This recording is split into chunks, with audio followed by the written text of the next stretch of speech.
ଦେଖନ୍ତୁ ଆଜି ଓଡ଼ିଶା କ'ଣ ଭାରତ ହୁଲସ୍ଥୁଲ ହେଉଛି କହିଲେ ଚଳେ। ଇଏ ହେଉଛନ୍ତି ରେବତୀ ରାଉତ। ଆଙ୍କ ପାଇଁ କିଏ କାନ୍ଦୁଛି?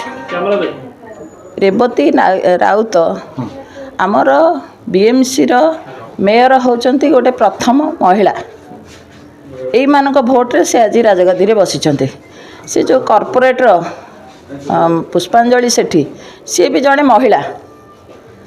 ଦୁଇ ଜଣ ମହିଳା ଥାଇକି ମଧ୍ୟ ଗୋଟେ ମହିଳାକୁ ନ୍ୟାୟ ଦେଇପାରିଲେନି। ସିଏ 48 ଘଣ୍ଟା ହେଇଗଲାଣି ଥାନାରେ ଏଫଆଇଆର୍ ଦେଇସାରିଲାଣି, ତା'ର ଅଭିଯୋଗ କରିସାରିଲାଣି, କିନ୍ତୁ ଏବେ ପର୍ଯ୍ୟନ୍ତ କୌଣସି କାର୍ଯ୍ୟାନୁଷ୍ଠାନ ନିଆଗଲାଣି। ଜଣେ ଅଫିସର ପାଇଁକି ଆଜି ଶହ ଶହ ଲୋକ ବାହାରିଛନ୍ତି, କିନ୍ତୁ ଗୋଟେ ଗରିବ ଲୋକ ଯାହାର କେହି ନାହିଁ, ଯିଏ 24 ଘଣ୍ଟା ସେବା ଦେଉଛି ସମସ୍ତଙ୍କୁ, ସିଏ ତା ଦୁଃଖ ଜଣେଇବାକୁ କହିଲା ଯେତେବେଳେ ତାକୁ ଡାକିକି ତାକୁ ଏଠି ମଧ୍ୟ ସେ ପୁଷ୍ପାଞ୍ଜଳି ସେଠୀ ସେ ବାରମ୍ବାର ତାକୁ ଅଶ୍ଳୀଳ ଭାଷାରେ କହିବା, ନିର୍ଯାତନା ଦେବା, ଦୀର୍ଘ ଦିନ ହେଲା ଏ କାମ ସେ କରି ଆସୁଥିଲା। ତାପରେ ସିଏ ଯେତେବେଳେ ଯାଇକି ତାଙ୍କର ସେଠି ଯିଏ ନେତୃତ୍ୱ ନେଉଛନ୍ତି ତାଙ୍କ ଆଗରେ ସେ ଅଭିଯୋଗ କଲା, ମୋ କଥା ବୁଝାଯାଉ। ସେ ଅଭିଯୋଗରେ ଅଫିସର ତାକୁ ଡାକିଲେ, ତାଙ୍କ ଚାମ୍ବରକୁ ଡାକିକି ପଚାରିଲେ, ତାକୁ ମଧ୍ୟ କହିଲେ ଯେ ତମେ ପୁଷ୍ପାଞ୍ଜଳି ସେଠୀ ତାଙ୍କ ସ୍ୱାମୀ ଯିଏ ଅଛି ଟିକିନା ସେଠୀ ତା ସହିତ ସାଲିସ କର। ତମେ ବସ୍ତିରେ ରହୁଛ, ତମର ନୀତି ଗତି କଥାବାର୍ତ୍ତା ଠିକ୍ ନାହିଁ। ଇଏ କହିଲେ ମୁଁ କାହିଁକି ତାଙ୍କ ସହିତ ସାଲିସ କରିବି? ମୁଁ କାମ କଲେ ମୋ ପରିବାର ପୋଷିବି। ମୁଁ ତାଙ୍କ ସହିତ ତାଙ୍କ ସ୍ୱାମୀଙ୍କ ସହିତ ସାଲିସ କରିବାର କିଛି ପ୍ରଶ୍ନ ଉଠୁନି ନା। ତମେ ଯଦି ତାଙ୍କ ସହିତ ସାଲିସ ନ କରିବ ତମେ ମୋ ମୁହଁରେ କ'ଣ ଜବାବ ଦେଉଛ? ଅଫିସର କହିବା କଥା ଯେ ତମେ ମୋ ମୁହଁରେ ଜବାବ କ'ଣ ଦେଉଛ? ତମେ ବସ୍ତିରେ ରହୁଛ, ତଳ ସ୍ତରର ଲୋକ, ତମେ ଯଦି ସାଲିସ ନ କରିବ ତାହେଲେ ତମେ ଆଉ ବିଏମ୍ସିରେ କାମ କରିପାରିବନି, ତମକୁ କାମରୁ ବାହାର କରାଯିବ। ଆଙ୍କ ସହିତ ଆହୁରି ମଧ୍ୟ 2-3 ଜଣଙ୍କୁ କାଢ଼ିକି ଆମେ ସେ ଜାଗାରେ ନୂଆ ଲୋକ ରଖିବୁ। ମୋର ଏଠିକି ଆସିବାର କଥା ହେଉଛି ଓଡ଼ିଶା ସ୍ୱଚ୍ଛ ସାଥୀ ମହାସଂଘର ମୁଁ ହେଉଛି ପ୍ରେସିଡେଣ୍ଟ। ଏମିତି ଗୋଟେ ଇସ୍ୟୁ କଟକରେ ହେଇଥିଲା, 5 ଜଣଙ୍କୁ କାଢ଼ି ଦେଇଥିଲେ। ତାଙ୍କ ପାଇଁକି ମୁଁ 3 ବର୍ଷ କେସ୍ କରି ଲେବର ଲ ଅନୁସାରେ 3 ଜଣ କାମରେ ଜଏନ୍ କଲେଣି, ଆଉ 2 ଜଣ ମଧ୍ୟ ଏ ନିକଟରେ ଜଏନ୍ କରିବେ।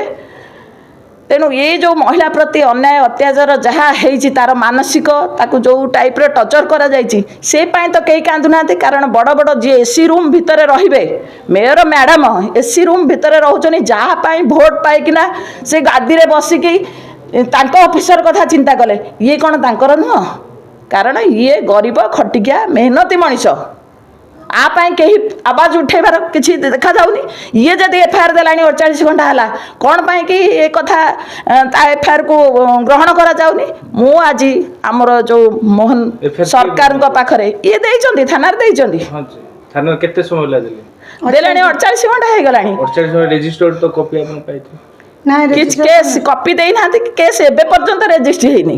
ମୁଁ ଆଜି ମୋହନ ସରକାରଙ୍କୁ ଅନୁରୋଧ କରୁଛି, ଯଦି ଆପଣ ଗରିବର ସରକାର, ଗରିବମାନଙ୍କର ଲୋକଙ୍କର ସରକାର, ଲୋକଙ୍କର ମୁଖ୍ୟମନ୍ତ୍ରୀ, ତାହେଲେ ଏଭଳି ମହିଳାଙ୍କୁ ନ୍ୟାୟ ଦିଆଯାଉ। ଆଜି ସରକାରଙ୍କ ଉପରେ ସମସ୍ତଙ୍କର ବିଶ୍ୱାସ ଭାଙ୍ଗିଯିବ। ଅଫିସର ମାନେ ଷ୍ଟ୍ରାଇକ୍ କରିଦେବେ, ଏସି ରୁମ୍ରେ ବସିବେ, ଲୋକଙ୍କୁ ଡାକିବେ, ଟର୍ଚରିଂ କରିବେ, ତାକୁ ସହଯୋଗ କରିବେ ମେୟର ମ୍ୟାଡ଼ାମ। ଆଙ୍କୁ ଆସି ପଚାରିଲେ କି କ'ଣ ହେଇଛି ମା ତୋର? ମାଙ୍କ ଭୋଟ ସେ ପାଇନଥିଲେ, ସେ କଥା କେହି ଶୁଣୁନାହାନ୍ତି।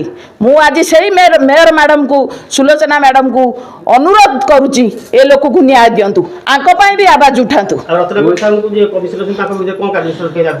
ମୁଁ କହୁଛି ପ୍ରକୃତ ତଥ୍ୟକୁ ଯାଉ, କ'ଣ ପାଇଁକି ସେ ଇସ୍ୟୁ ହେଲା। ଜଣେ ତ ମୁଁ ଆପଣଙ୍କୁ ଯାଇକି ହାତ ଉଠେଇଦେବି, ଆପଣଙ୍କ ସହିତ ଯୁକ୍ତି କରିଦେବି। ଯିଏ ଦୋଷ କରିଛନ୍ତି, ଗୋଟେ ଅଫିସରକୁ ଯେତେବେଳେ ହାତ ଉଠେଇଛନ୍ତି ସେମାନେ ନିଶ୍ଚୟ ଦୋଷୀ, ତାର ଦଣ୍ଡ ମଧ୍ୟ ସେମାନେ ପାଇଛନ୍ତି। କିନ୍ତୁ ସେ ଆଜ୍ଞା ସ୍ୱଚ୍ଛ ସାଥୀ ଯେଉଁ ରତ୍ନାକର ସ୍ୱାମୀଙ୍କ ନାଁରେ ଅଭିଯୋଗ କରିଛନ୍ତି, ତାଙ୍କୁ ଦୁର୍ବ୍ୟବହାର ପ୍ରଦର୍ଶନ କରିଥିଲେ ଏବଂ ସେ ମଧ୍ୟ ବିଭିନ୍ନ ଗଣମାଧ୍ୟମ କରି ତାଙ୍କୁ ଚକୋଲେଟ୍ ମଧ୍ୟ ଚାଖିଥିଲେ ଏବଂ ଗୋଟେ ଘଟଣା ମଧ୍ୟ ସେ କହିଥିଲେ। ତାଙ୍କ ବିରୁଦ୍ଧରେ ଆପଣ କ'ଣ ଆମେ ସେଇ ଇନକ୍ୱାରି କରାଯାଉ। ବର୍ତ୍ତମାନ ମୋହନ ସରକାରଙ୍କୁ ମୁଁ ଅନୁରୋଧ କରୁଛି, ଆମ ମହାସଂଘ ତରଫରୁ ଯେ ପ୍ରକୃତ ତଦନ୍ତ କରାଯାଉ। ପ୍ରକୃତ ସେଠି ଘଟଣା କ'ଣ ହେଲା, ସେ ମହିଳାକୁ ସେ ଅଫିସର କି ପ୍ରକାର ବ୍ୟବହାର କହିଲେ, କି ପ୍ରକାର କଥା କହିଲେ, ତାହା ଠିକ୍ ସେ ତଦନ୍ତ କରାଯାଉ। OHRC को भेटी कौन अभियोग जणेबे थाना एफआईआर दिया हलाणी 48 घंटा रेजिस्ट्री ହେଇନି ठीक ଯିବୁ ठीक है ସେଥିପାଇଁ କି ଏଠିକି ଆସିଛୁ ଆମକୁ ନ୍ୟାୟ ଦରକାର ଆଉ ଏଥିରେ ମଧ୍ୟ ସରକାରଙ୍କୁ ଅନୁରୋଧ ମେୟରଙ୍କୁ ଅନୁରୋଧ ଯଦି ଏଭଳି ମହିଳାଙ୍କୁ ଆଙ୍କ ଉପରେ ବର୍ତ୍ତମାନ ଯୋଉ ଟାଇପର ସାରା ଓଡ଼ିଶାରେ ଇସ୍ୟୁ ହେଲାଣି ଆଙ୍କ ଜୀବନ ପ୍ରତି ବି ବିପଦ ଅଛି ସେ ଦାୟିତ୍ୱ କିଏ ନେବ।